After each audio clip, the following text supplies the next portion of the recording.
अभी क्यों रिकॉर्डिंग चला दिया सर? थोड़ा रुकने के बाद कोई चलाएंगे। बात नहीं, चलने दीजिए, कोई बात नहीं। सुजीत जी नमस्कार। हम्म। तो आपने तो छा गए वीडियो में, आप तो। नमस्कार। नमस्कार, कह रहे वीडियो में छा गए आप। नहीं नहीं, वैसा नहीं हुआ। अरे बहुत अच्छा लगा देख के मेरे को वीडियो। मैंने अपने पूरे ग्रुप पे शेयर कर दिया वीडियो आपका। हाँ जी। ओ, तो हमारा मैंने एक, तो देखा। मैंने अपने ग्रुप पे शेयर कर दिया है, अभी पता नहीं लाइक कितने मिले, शेयर कर दिया लेकिन मैंने उसको। मुझे लगा जहाँ भी जाऊं कुछ जो भी कुछ देखो उसके ऊपर ही कर दूं। यस, डू इट, इसको करते चले जाइए। मतलब जब आपको बहुत खुशी अनुभव हो ना, जब कभी भी खुशी अनुभव हो, उसको वीडियो की फॉर्मेट में कैप्चर कीजिए और डाल दीजिए, क्योंकि उस यस। समय आपका एनर्जी लेवल अलग होता है। हम्म। उस समय आपका एनर्जी लेवल अलग होता है। लेकिन जब आप उदास बैठे हो, आप कभी भी किसी भी वीडियो को प्लान मत कीजिएगा। नमस्कार जी। नमस्कार, नमस्ते जी, नमस्कार, कैसे हैं? नमस्कार सर। अच्छा है सर जी। बहुत सुंदर, बहुत सुंदर। तो स्वागत है आपका हमारे इस मंच पर। आवाज कम आ रही है सर। आवाज कम आ रही है सुजीत जी? आपको भी आवाज कम आ रही है? मेरी ठीक आ रही है? एक सेकंड सर यार, स्पीकर लगा रहा था। जी।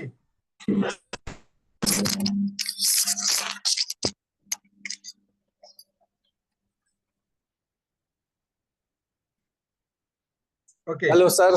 अब ठीक है आवाज? हाँ काफी ठीक है। जी, बहुत बढ़िया। तो आपका पुनः स्वागत करूंगा इस मंच के ऊपर। Thank you sir. और इस मंच के ऊपर आपको आज जो मिलने वाला है वो है आपका व्यक्तिगत जीवन। Okay sir. व्यक्तिगत जीवन के पीछे का उद्देश्य केवल इतना है कि मैं वास्तव में अपने जीवन को किस दिशा में लेकर जाना चाहता हूं, और जो मैं कर रहा हूं क्या मुझे वो उस दिशा में लेकर जा सकता है। यदि हाँ, तो मैं स्वतंत्र हूं। यदि नहीं, तो क्यों? यदि नहीं, तो क्यों? तो नवरत्न जी, जब जी। आपने अपने जीवन का प्रारंभ किया, मतलब करियर की शुरुआत जब आपने की, तो आपने सबसे पहला कौन सा व्यवसाय किया और क्यों किया? सबसे पहले जी। प्राइवेट स्कूल में ज्वाइन किया था सर। हम्म। आपसे एक निवेदन है, मुझे सर मत बोलें, नाम भाई ले साहब। सकते हैं या तिवारी जी बोल सकते हैं, क्योंकि पता है सर अच्छा जो होता है ना, बड़ा दूरियां पैदा कर देता है। अच्छा। आपको मैं नवरत्न जी बोला, मैं राधा कृष्ण जी बोल सकते हैं, कोई दिक्कत नहीं है, जी लगा के सबको समान वैसे मिल ही जाना है। सही है।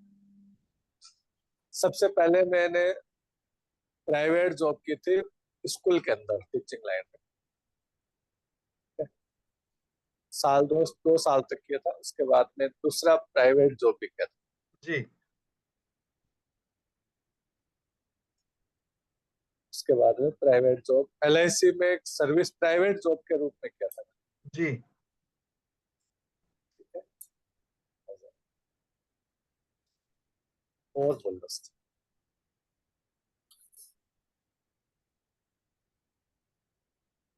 तो फिर उसके आपने एलआईसी कब ज्वाइन किया?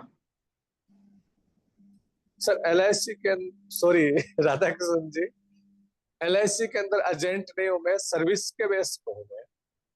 सर्विस के बेस जो पर हो गया आपका। हाँ हाँ सर्विस गुड। प्राइवेट तो DO वगैरह होते हैं ना, एजेंट DO उसके पास। हम्म। अच्छा, आपने इंश्योरेंस को कितने साल दे दिए हैं अभी तक? लगभग 25 ईयर। 25 ईयर। अर्थात आपको इंश्योरेंस जगत के बारे में लगभग पूरा ज्ञान होगा। लगभग। काफी। ठीक है, बहुत अच्छी बात है। थोड़ा बहुत ज्ञान मैं भी रखता हूँ इंश्योरेंस को लेकर। तो उस ज्ञान के आधार पर मैं आपसे जानना चाहूंगा कि सरल शब्दों में बताइए कि इंश्योरेंस होता क्या है। इंश्योरेंस सरल शब्दों में यह है सर कि आपके रहने या ना रहने पर आपके परिवार पर क्या फर्क पड़ता है। एक जीवन का एश्योर करना कि आपके जाने के बाद में आपके परिवार को मतलब पैसे के मामले में कोई कमी ना आए, एश्योर करना उनको।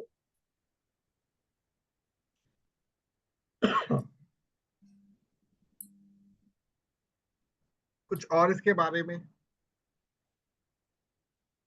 और तो बहुत सारा है इंश्योरेंस नहीं। के बारे में।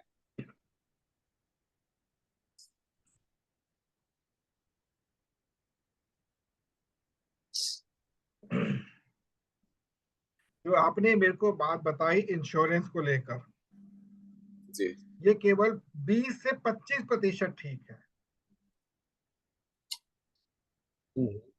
मैंने इंश्योरेंस को जिस रूप में समझा आपसे साझा करता हूं। कुछ लोग हैं जो आपस में एक दूसरे के साथ कंधे से कंधा मिलाकर चलना चाहते हैं, लेकिन उनको ये नहीं पता कब किसके साथ कौन सी समस्या आ सकती है। तो उन्होंने किया क्या कि सबने क्या किया, एक गुल्लक बनाई। उस गुल्लक में हर महीने कुछ रुपया डालना शुरू कर दिया और गुल्लक का नाम रखा आपातकालीन सेवा। आपातकालीन सेवा सेवा। जी। अब उसका एक बना दिया गया निरीक्षक, और ये तेरे पास रहेगा। जी अब समय बीतता गया, पैसा बढ़ता गया उसके अंदर। कुछ समय के बाद किसी को आवश्यकता पड़ी कि मुझे इस काम के लिए धन चाहिए, जी तो निरीक्षक के पास गया, उसने उसका नाम लिखा, अमाउंट लिखा और उसका अमाउंट निकाल कर दे दिया और ये कह दिया कि भैया इस अमाउंट को तुझे वापस भी करना है क्योंकि गुल्लक पूरी होनी चाहिए। उसने कहा जी मुझे इस बात की पूरी पूरी आपको मैं आश्वासन देता हूं। ठीक है। अब लगभग 20 वर्षों के बाद उस गुल्लक को खोला गया और खोलने के बाद जिसने जितना जितना अमाउंट दिया था सबको वापस कर दिया गया। ये थी इंश्योरेंस की पहली कड़ी, शुरुआती। जी। ये बात कर रहा हूं मैं 1968 की, सॉरी 1868, सॉरी 1868। 1868 में पहली बार इस कॉन्सेप्ट को इस रूप में कुछ मजदूरों ने मिलकर शुरू किया था। अब इस चीज को देखकर पुनः कुछ लोगों ने इसी काम को करने की सोची, जो पूंजीपति लोग थे। अब पैसा इकट्ठा तो हो रहा था, पिछली बार क्या था, पैसे में कुछ प्रोग्रेस नहीं हो पाई थी। उन्होंने निरीक्षक से कहा कि भाई ऐसा जो तुमने पैसा इकट्ठा किया हुआ है ना, वो पैसा तुम हमको दे दो, बदले में तुमको ये सिक्योरिटी देते हैं और इस पैसे को हम बाजार में उपयोग करके जो हमें लाभ होगा उसका इतना प्रतिशत तुमको वापस कर देंगे। निरीक्षक ने सभी से सलाह की, सबने कहा ओके हमें कोई दिक्कत नहीं है, क्योंकि उसके बदले का उनको सिक्योरिटी मिल चुका था। अब ठीक 20 वर्षों के बाद फिर सेम चीज हुई, तो जिसने 1000 रुपए लगाए थे उसको लगभग मिल गए 1200 रुपए। एग्जाम्पल दे रहा हूं मैं आपको। तो वहां से ये कॉन्सेप्ट शुरू हुआ मजदूरों को लेकर। धीरे धीरे धीरे धीरे ये फैलता चला गया। अब सबको कॉन्सेप्ट अच्छा लगा, इसके लिए एजेंसियां बन गई। इंश्योरेंस का एक्चुअली मतलब जो हमको बताया गया वो है ही नहीं। नॉर्मली हमारे जीवन में दो चीजें बहुत महत्वपूर्ण होती हैं। पहली सुरक्षा और दूसरी जिसे हम लोग बचत। क्या, बचत। Yes, saving. बचत, बचत। सेविंग। यस, वो वर्ड भूल बता दे, बहुत बहुत धन्यवाद, भूल गया, शब्द भूल गया था मैं। जी सेविंग एंड सिक्योरिटी। आप बिल्कुल ठीक है अपनी जगह पर, यदि मेरे बाद कुछ हो जाता तो परिवार का क्या होगा। अब हम लोग जो है वो, जिसको हम लोग कहते हैं सो कॉल्ड बचत कहते हैं, उसके लिए हमको कोई ना कोई ऐसा स्थान चाहिए जहाँ पे हम लोग हमारी धन सुरक्षित रह सके, संपत्ति सुरक्षित रह सके। तो पहले समय में क्या होता था कि जमीन के अंदर स्थान बना के वहां पे गाड़ दिया जाता था धन, कि सुरक्षित है यहाँ पर, और हमारे जाने के बाद हमारी पीढ़ियों को ये धन मिल जाएगा। समय बीता तो धीरे धीरे एक व्यवस्था सामने आई जिसको कहते थे साहूकार व्यवस्था। साहूकारों ने ये कहा कि भाई तुम अपने पास जो धन तुम रख के बैठे हुए हो, कहीं चोर उठा के लिया तो क्या होगा। और साहूकारों को राजा ने नियुक्त किया था कि तुम इसके अधिकारी हो, तुम ये काम कर सकते हो। अब साहूकारों के पास लोगों ने धन इकट्ठा रखना शुरू कर दिया। यही साहूकार बाद में क्या बने, बैंकर। बैंकर बन गए। अब लोगों को बैंकर पे भरोसा नहीं होता था, क्योंकि बैंकर में मुद्रा को कागज के रूप में देखा जाता था। साहूकार आपके धन को एक ठोस आधार पर रखते थे, सोना चांदी इस प्रकार की चीजें। बैंकों ने क्या किया, रसीद सिस्टम शुरू कर दिया। अब लोगों को आकर्षित करने के लिए बैंकों ने क्या कहा कि आप यदि हमारे पास धन छोड़ते हैं तो हम आपको इसके बदले में रसीद तो देंगे, लेकिन बढ़े हुए अमाउंट की रसीद देंगे। लोगों को प्रारंभ में समझ तो नहीं आया, पर जिनको समझ आया उसमें एंट्री कर गए वो लोग। और बैंकिंग प्रथा जो भारत में पॉपुलर हुई वो 60 के दशक के बाद पॉपुलर। उससे पहले बैंकिंग व्यवस्था पे लोगों का भरोसा नहीं था। 15%, 16% तक इन लोगों ने सालाना ब्याज दिया लोगों को। लोग बड़े खुश हुए अट्रैक्ट करने के लिए। अब बैंकों के पास जब धन इकट्ठा होना शुरू हुआ तो बैंक करते क्या थे, जो पहले काम होता था उठाकर बाजार में लगा दिया, बाजार से 3 गुना कमाया और कुछ पैसा लोगों को दे दिया। ये व्यवस्था आगे चलती रही। अब वर्तमान में जब हम आते हैं तो हम लोगों के सामने बैंकों का उपयोग करना एक प्रकार से मजबूरी हो गया है, क्योंकि अब वो चीज नहीं रह गई जो कभी थी इसके अंदर। अब बचत कैसे करें, सॉल्यूशन तो वही है हमारे पास। लेकिन अब क्योंकि बैंकों के पास जो बचत लेकर जाते हैं, वो बचत क्या होती है, 3 से 4% आपको वार्षिक ब्याज मिलता है। यदि आप फिक्स डिपॉजिट भी कराते हैं तो आपको 6% मैक्सिमम वार्षिक ब्याज मिलता है। जी। तो बचत ना होकर एक प्रकार से किस रूप में देख रहे हैं हम लोग, निवेश के रूप में। बैंकों के पास हमारा धन सुरक्षित नहीं है, ये हम भी जानते हैं। अभी बिल्कुल जैसे नहीं है। 2000 के नोट के ऊपर गाज जो गिरी है, गाज नहीं बेसिकली उसके रूल निकला है, आपके पास 2000 के नोट अब किसी काम के नहीं रहेंगे, क्योंकि बैंकों में ही जाएंगे वो। ठीक है, तो इस प्रकार की व्यवस्थाएं सरकार कब बदल दे हमको नहीं पता। तो बचत के नाम पर हमारी सिक्योरिटी पे इस समय क्या आ गई, तलवार लटक रही है। तो एक जी। तीसरा शब्द क्या निकला हमारा, निवेश। बचत और सुरक्षा तो था हम जो सोच रहे थे, लेकिन निवेश तो भारत सरकार का ये जो नियम है निवेश का, इन्होंने इस पर थोड़ा थोड़ा इम्प्लीमेंट करना शुरू किया था 2008 के बाद से। उससे पहले लोगों को तो नॉलेज नहीं थी। धीरे धीरे निवेश को आगे क्या मिलता गया, सहारा मिलता गया। निवेश, स्टॉक मार्केट एक हिस्सा था, पर स्टॉक मार्केट सट्टा बाजार जो कहते हैं जुआ है वो पूरा। 80% लोग बर्बाद होते ही हैं, ये लिखित है। और बकायदा सरकार की पूरी देख रेख में काम होता है, सरकार भी जानते कि इसमें घाटा होना ही है। तो लोगों के पास कोई विकल्प नहीं है निवेश को लेकर। Insurance sector one of the good example of investment. मैंने अपने लाइफ को इन्वेस्ट कर दिया, समझिएगा बात ध्यान से। टर्म इंश्योरेंस क्या है? 1 करोड़ का टर्म इंश्योरेंस करवा लिया मैंने, हाँ, प्रीमियम लाइफ कितना प्रीमियम कितना दिया? 10 1000, 2000, 15 हजार 3000 मैक्सिमम। मतलब 15,000 रुपए में मैंने 1 करोड़ का टर्म इंश्योरेंस ले लिया। मतलब हर साल 15,000 रुपए देकर मैं 1 करोड़ का मालिक बन गया। मैं नहीं, मेरी फैमिली बन गई। फैमिली। मैंने क्या किया? अपने आप को क्या कर दिया? इन्वेस्ट कर दिया। सेकंड स्टेज पर आते हैं हम लोग। अगर मैंने एक पॉलिसी ले रखी है, मेडिक्लेम पॉलिसी ले रखी है, तो मैंने अपने हेल्थ को इन्वेस्ट कर इन्वेस्ट दिया। कर दिया। तो यहां से एक वर्ड क्या निकल गया? इन्वेस्टमेंट।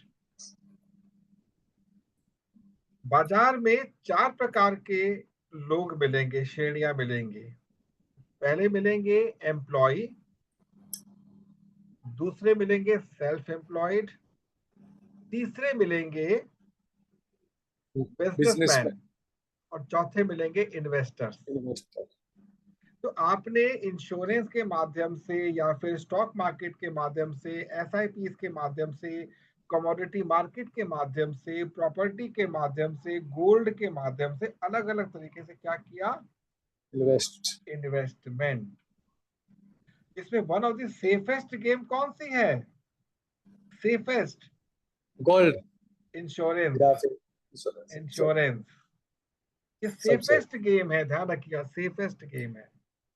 क्योंकि अगर आपने कहीं पर इन्वेस्ट किया है और कंपनी बंद हो जाती है तो आपका मूलधन सुरक्षित है। ये IRDA की आपको मिली हुई है गाइडलाइंस। यदि गाइडलाइन। मैं गलत नहीं हूं तो इंटरेस्ट नहीं मिलेगा बट मूलधन सुरक्षित तो है। बैंक में अगर आपके 5 लाख से ऊपर अमाउंट है, बैंक डूब गया, गए पूरे पैसे, 5 लाख भी 5 साल में मिलेंगे, टुकड़ों में आपको मिलेंगे, इकट्ठे नहीं मिल पाएंगे। गाइडलाइंस होती है। स्टॉक मार्केट कब धड़ाम से गिरे नहीं पता, प्रॉपर्टी रेट कब गिरे नहीं पता। प्रॉपर्टी मार्केट इसलिए बूम पर आई थी क्योंकि कैश ट्रांजैक्शन इसके माध्यम से बड़ा हो गया था। और अभी जो 2000 के नोट को लेकर मार्केट में गिरावट आई है, वो मेन आई है रियल एस्टेट के अंदर। वहां पर क्या होता है आप भी जानते हैं, वहां पे कैश जहाँ चलता है। और बहुत कुछ ऐसी चीजें होने जा रही हैं फ्यूचर में जहां पर आपको कैश की रिक्वायरमेंट ही नहीं होगी। क्योंकि 2026 आते आते भारत में प्लास्टिक मनी आ जाएगी। करेंसी केवल छोटी मिलेगी, 10 रुपए से लेके और 200 रुपए तक की। और भारत का रुपया मजबूती पर आ चुका होगा 2026 तक। जिसको महंगाई कह रहे हैं वो काफी हद तक डाउन हो चुकी होगी, जो पॉलिसीज चल रही हैं।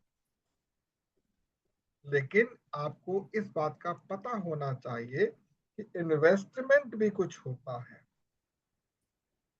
अब इन्वेस्टमेंट का कोई ऐसा माध्यम आपको पता जो इंश्योरेंस से भी अच्छा हो? पता है आपको? गोल्ड लगता है मेरे को तो, या फिर ना, नहीं। जितने भी आपकी नॉलेज में इस समय कॉन्सेप्ट्स हैं उनमें से कोई ऐसा मेथड जहां पे इंश्योरेंस आपकी 200% सुरक्षित है?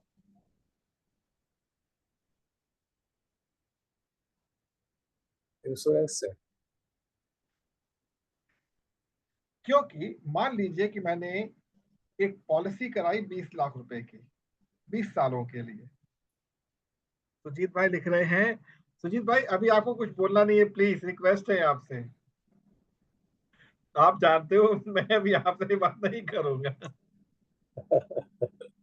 रिक्वेस्ट है। आप सब आप खेले खाए हो भाई, अभी कुछ बता लेते दो, हमारे को मौका मिला बात करने का। बहुत प्यारे भाई है हमारे सुजीत भाई, इतने मतलब इनसे बढ़िया भाई मिलना मुश्किल है, इतने प्यारे भाई हैं। बहुत शानदार है सब। बहुत शानदार व्यक्ति है वास्तव में। इनके मुंह पे ना पीछे तक प्रशंसा बहुत करता हूं मैं इनकी। मतलब एक ऐसी पर्सनैलिटी है जो फ्यूचर में आपको दिखेगी लखपतियों के बीच में खड़े हुआ साधारण सादा आदमी। इनको आप 1 लाख दे दो, 1 करोड़ के फेस पे कभी कोई बदलाव नहीं मिलेगा। हाँ, हंसते रहते, मस्त रहते हैं। खैर, तो आपको एक ऐसा माध्यम चाहिए जिसमें 200% की आपकी सिक्योरिटी हो इन्वेस्टमेंट के साथ। जानते हो कौन सी मार्केट है? Mutual fund. No, not at all. 200% कह रहा हूं मैं। अच्छा 200%। तो जब भी हम निवेश की बात करते हैं, तो निवेश के अंदर आपको क्या देखना होता है? रिटर्न क्या है विद सिक्योरिटी, रिटर्न क्या है। तो रिटर्न आपको पीपीएफ हम्म पीपीएफ वगैरह गवर्नमेंट के जो पीपीएफ से बड़ा इंश्योरेंस है। पीपीएफ में कितना 8% रहेगा, पीपीएफ के अंदर इंश्योरेंस 7.5 7.5 साढ़े 8 सात 7.5। इंश्योरेंस कितना दे रहा है आपको? 9% दे रहा है इंश्योरेंस आपको। कुछ में 11% भी कुछ के अंदर। अगर मनी मनी में आपका ये मार्केट प्लस आप लेते हैं तो 12% तक इंटरेस्ट मिल रहा है आपको उसके अंदर। हाँ हाँ डिवाइड करता है कितने रेशियो में करा, कितना मार्केट कितना नॉर्मल, आपके ऊपर तो जानते हैं ना आप तो। बिल्कुल बिल्कुल सर। जानते हैं मैंने इंश्योरेंस का काम कब सीखा था? कब सीखा आप? 2004 में। अच्छा अच्छा कभी काम नहीं किया बट पूरी नॉलेज है। जी और मैं आपका देखिए, मैं आपकी तुलना नहीं कर सकता, लेकिन मैं उतना ही ज्यादा जितना आवश्यक है। नहीं, मैं आप क्या है कि जड़ से जानते हो शुरुआत से। जी, मतलब मैं जब कोई चीज सीखता हूँ ना, तो इस प्रकार से कोशिश करता हूँ कि मैं सिखा सकूं लोगों को। जी तो वापस हम लोग आते हैं कि हमें एक ऐसा मंच चाहिए जिसके माध्यम से हमारी इन्वेस्टमेंट 100 क्या 200% सुरक्षित हो और रिटर्न मैक्सिमम मिले। तो यदि मैं आपसे कहूं कि आपको मैं एक ऐसे मंच से जोड़ सकता हूं जहां पे आपकी इन्वेस्टमेंट का आपको मंथली 5 से 10% रिटर्न मिलेगा, तो कैसा रहेगा? ठीक नहीं रहेगा। क्या 5 से 10। 5 मंथली? से अच्छा 10% monthly monthly, yes, not yearly, monthly मिलेगा यस रिटर्न। तो अच्छा रहेगा। अच्छा बहुत रहेगा। अच्छा रहेगा। कितना इन्वेस्ट कर सकते हैं आप ऐसे केस में? जितना भी पैसा बचत का है वो सारा कर देंगे। यहीं पर आए गलती कर जाएंगे आप। अच्छा ध्यान रखिएगा, यहीं पे गलती कर जाएंगे। आप ये कह सकते हैं कि हाँ, अगर स्कीम अच्छी है और उसमें कोई टेंशन नहीं है, तो I try with small amount like 5,000 6,000 और 10,000 मैक्सिमम। देखिए तो इतना मिलता भी कि नहीं मिलता, ये आपका आंसर होना चाहिए। नेक्स्ट मैं क्या बोलूंगा? जी, आपसे मैं 1 रुपया भी नहीं लूंगा जब तक आप सीखेंगे नहीं, क्योंकि ये एक ऑप्शन है कि मिल सकता है। मिलेगा या नहीं मिलेगा ये आपकी पर्सनैलिटी पर डिपेंड करता है। तो आप क्या कहेंगे? लगाएंगे तो सही वो पैसे ठीक है, तो। वो ठीक है, लेकिन मैं ये तो चेक करूं कि मैं आपका अमाउंट लूंगा कि नहीं लूंगा। आप समझे मेरी बात को? जी नहीं समझा मैं समझाता हूँ। जब कभी प्लीज भी हम रिपीट। लोग किसी को कोई विकल्प देते हैं ना, तो इमीडिएटली उसके हमने एक्सेप्टेंस नहीं लेनी होती।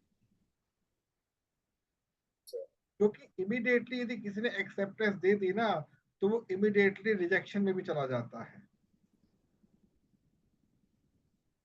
क्योंकि प्रकृति का नियम है, जो जितनी तेजी से रिएक्ट करता है उतनी तेजी से समाप्त भी हो जाता है। रेत दिन में गर्म कितनी ज्यादा तेज होती है, आप चूरू में रहते हैं, और ठंडी कितनी होती है। ठंडे भी जल्दी हो जाती।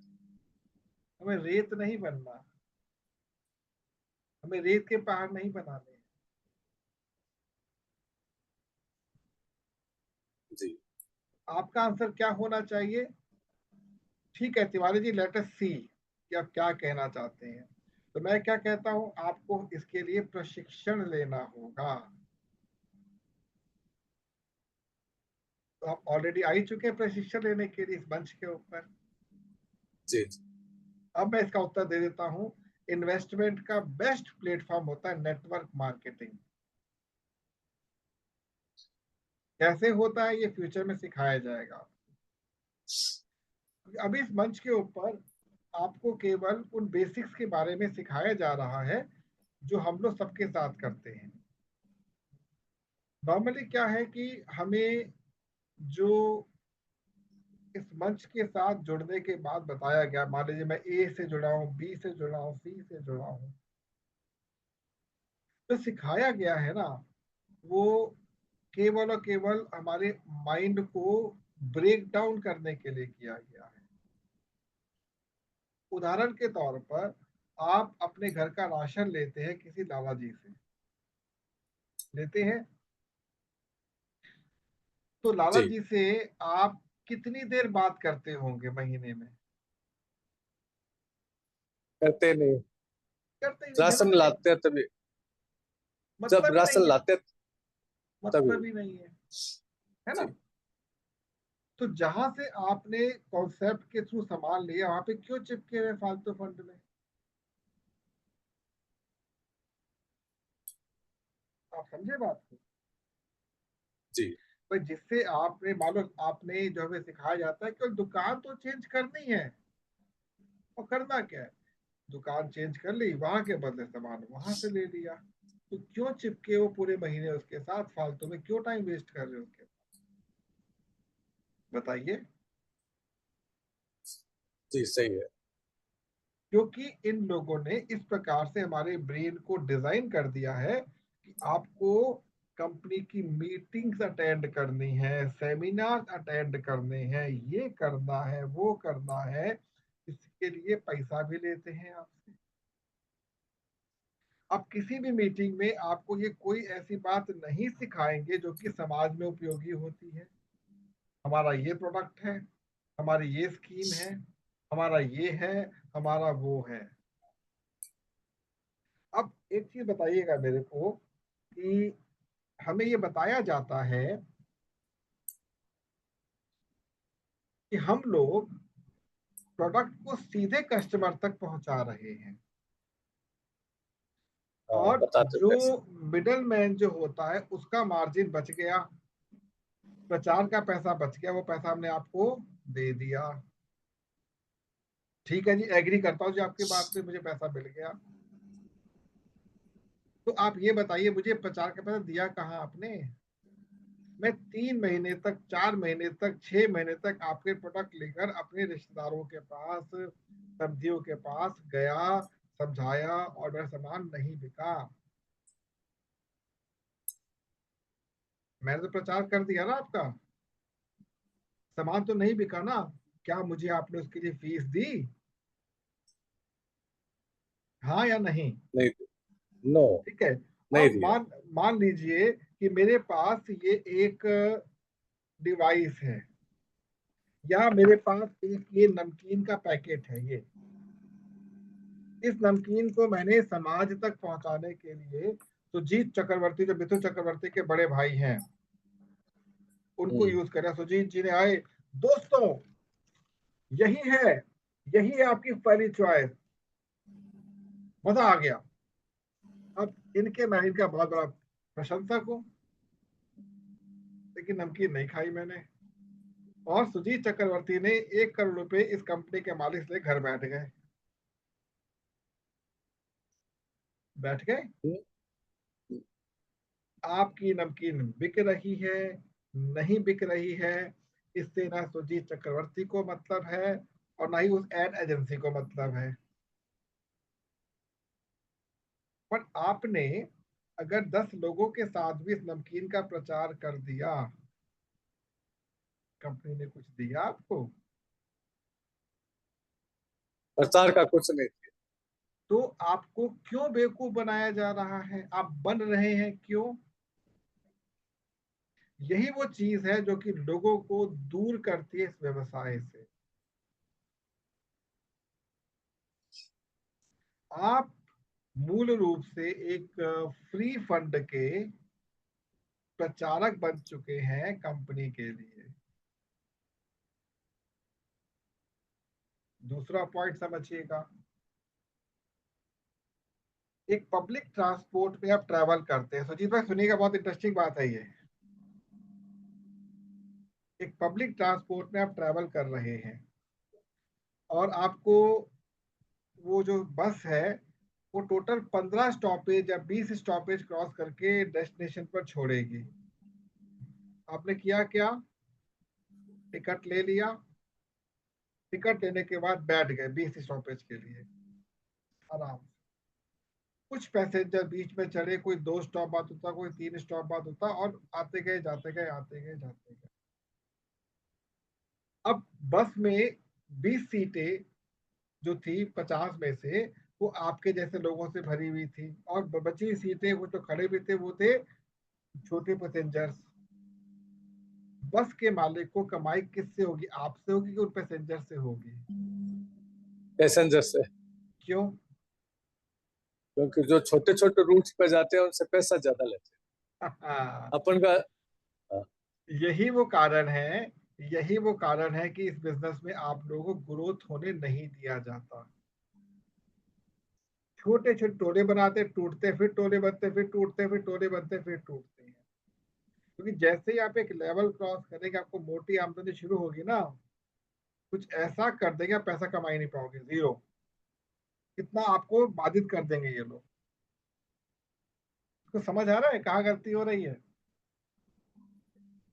ये चलन था मल्टी लेवल मार्केटिंग का। नेटवर्क मार्केटिंग में ऐसा कुछ नहीं होता।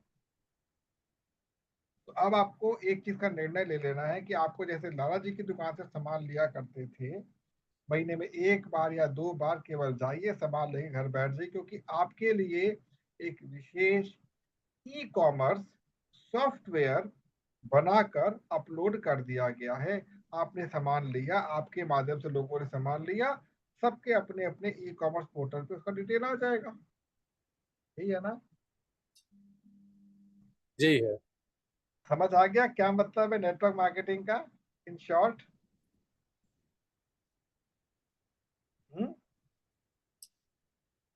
क्या कभी नहीं, कोई? इसमें हाँ, इसमें घर घर नेटवर्क मार्केटिंग में घर घर नहीं जाना पड़ेगा, यह बात है। नेटवर्क मार्केटिंग में अपने को पार्ट घर घर जाने की जरूरत नहीं है, या किसी लोगों के पास पर्सनल जाने की जरूरत नहीं है क्या?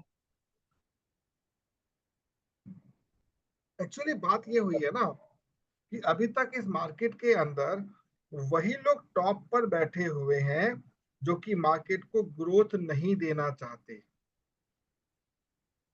वो चाहते ही नहीं कि नए व्यक्ति पनपे। कंपनी नहीं चाहती, ध्यान रखिएगा।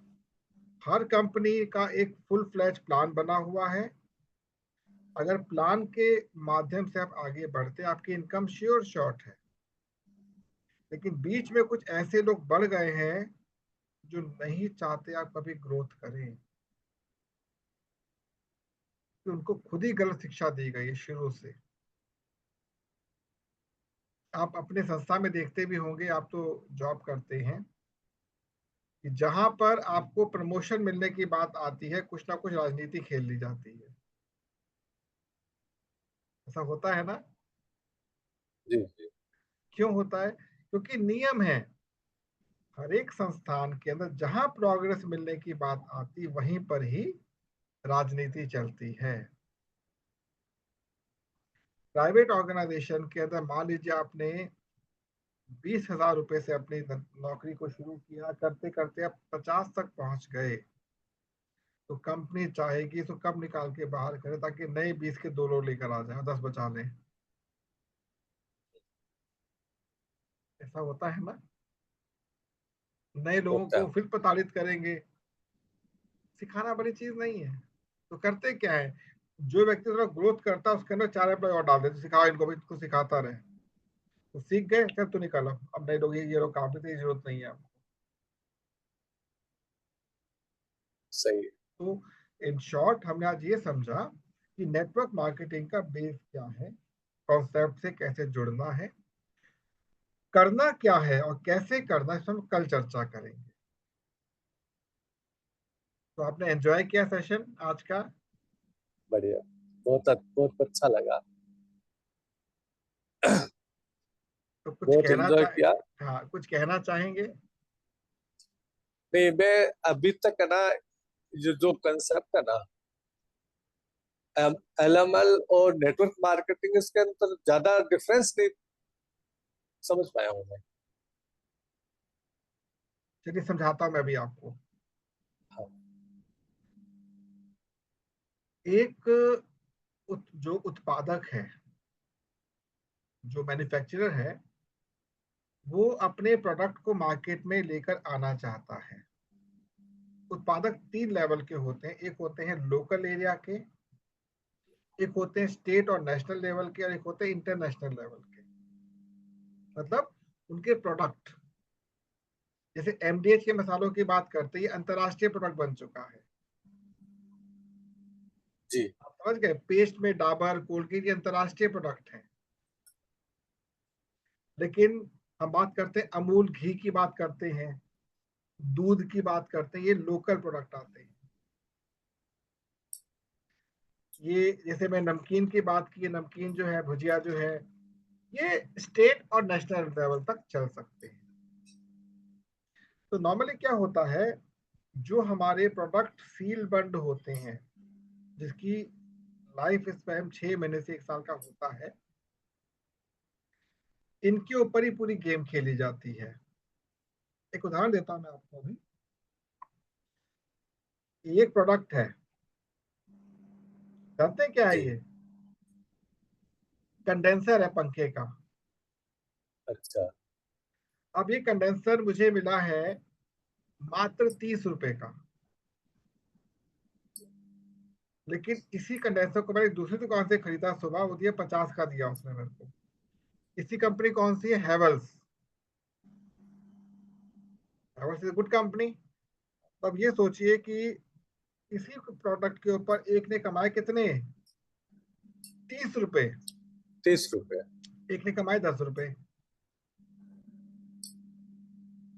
तो जिससे 30 रुपए जिसे कमाई की, उससे कभी क्या कभी सामान लूंगा भविष्य में? दोबारा मैं नहीं लूंगा। लेकिन आज समय को बचाने के लिए धूप थी, मैं इसके पास आके सामान ले आया। तो जब हम बात करते हैं प्रत्यक्ष बिक्री की, या और जो की बात हम लोग करते हैं, तो जो उत्पादक होता है वो ये चाहता है कि उसका जो प्रोडक्ट है वो प्रोडक्ट कंज्यूमर तक पहुंचे। तो सबसे पहले वो यूज करता है पारंपरिक बाजार को, जिसमें सबसे पहले आता है CNF, उसके उपरांत आता है स्टॉकिस्ट, उसके बाद आता है होलसेलर, उसके बाद आता है रिटेलर, और फिर आता है कस्टमर। अब वो अपने प्रोडक्ट को अपनी क्षमता के अनुसार अलग अलग बाजार में फैला देता है। अब लोग क्यों जाके इस नमकीन को खरीदेंगे? इसके लिए इसने क्या किया, सुजीत चक्रवर्ती नामक एक महान फिल्म प्रोड्यूसर को या कलाकार को नमकीन खाते हुए दिखा दिया। अच्छा, एक नमकीन आई है, लोग गए और खा लिया लोगों ने। अब अगर 1 करोड़ रुपए का उसने इसके ऊपर एड पे खर्च किया है, तो वो ये चाहेगा कम से कम मैं 2 करोड़ तो कमाऊं। तो ये पारंपरिक बाजार होता है। अब उसने क्या देखा कि इस प्रकार से मेरा सामान तो बिक रहा है। अब उसने किया क्या, नाम को चेंज किया। प्रोडक्ट वही अंदर, नाम को चेंज किया, और चेंज करके भेजा किसमें? डायरेक्ट बंदे को, कि अगर तू लेता है तो मैं तेरे को इसके बदले इतना कमीशन दूंगा, 20%, 25% कमीशन दूंगा। अरे वाह, ये तो बहुत बड़ी चीज है। मैंने क्या किया, अब मैं दुकान तो खोल सकता नहीं हूँ, तो मैंने गली गली घर घर जाके सामान को बेचना शुरू कर दिया। मैं क्या बन गया? प्रत्यक्ष बिक्री का एक उधार, डायरेक्ट सेल। ठीक है। तो डायरेक्ट सेल्स में बहुत अच्छा रहता है कि मैं घर घर जाके लोगों को सामान के विषय में समझाकर बेचूंगा। मुझे पता है अंदर सामान वही है। उदाहरण के तौर पर, आप जिस कॉन्सेप्ट के साथ जुड़े हुए, वहां पे आपको क्या मिलता है? Rice brand oil. वो और कंपनी भी बिल्कुल। दे रही है, बाजार में मिल रहा है। राइस ब्रांड ऑयल का सोर्स एक ही है, अलग सोर्स ही कोई नहीं है।